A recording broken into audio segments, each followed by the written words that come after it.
कोई अपना नहीं है व्यर्थ की चिंता छोड़ो।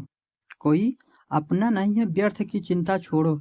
यह विचार गहराई से जीवन का सत्य समझता है, जैसा कि भगवान कृष्ण ने जीवन के हर पहलू में सिखाया।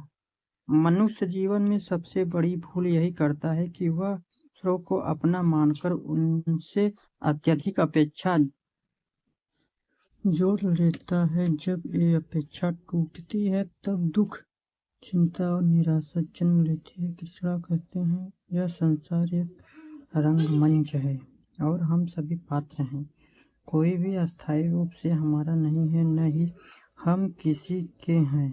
हर संबंध समय के साथ बदलता है, परिस्थितियों के साथ बदलता है।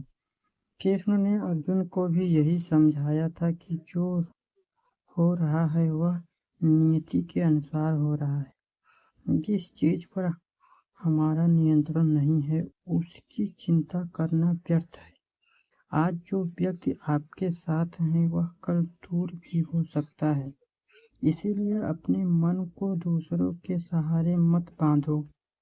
अपनापन एक भाव है, लेकिन इसे मोह में बदल देना ही दुख का कारण बनता है। जब हम यह मान लेते हैं कि कोई हमेशा हमारे साथ रहेगा, तब हम अपने आप को कमजोर बना लेते हैं। लेकिन जब हम यह समझ लेते हैं कि हर कोई अपने स्वार्थ और क्रम के अनुसार जुड़ा है, तब हम भीतर से मजबूत बन जाते हैं। कृष्ण का संदेश साफ है, आपके क्रम पर ध्यान दो, परिणाम की चिंता छोड़ दो। जब आप दूसरों से उम्मीद रखना बंद कर देते हैं तब आपका मन स्वतः शांत होने लगता है। आप अपनी खुशी के लिए दूसरों का निर्भर नहीं रहते, यही सच्ची स्वतंत्रता है। जीवन में चिंता तब बढ़ती है जब हम भविष्य के बारे में सोचते हैं और अतीत को पकड़कर बैठे रहते हैं। लेकिन कृष्ण कहते हैं, वर्तमान में जियो, जो आज है वही सत्य है। कल क्या होगा यह सोचकर आज को मत खोओ।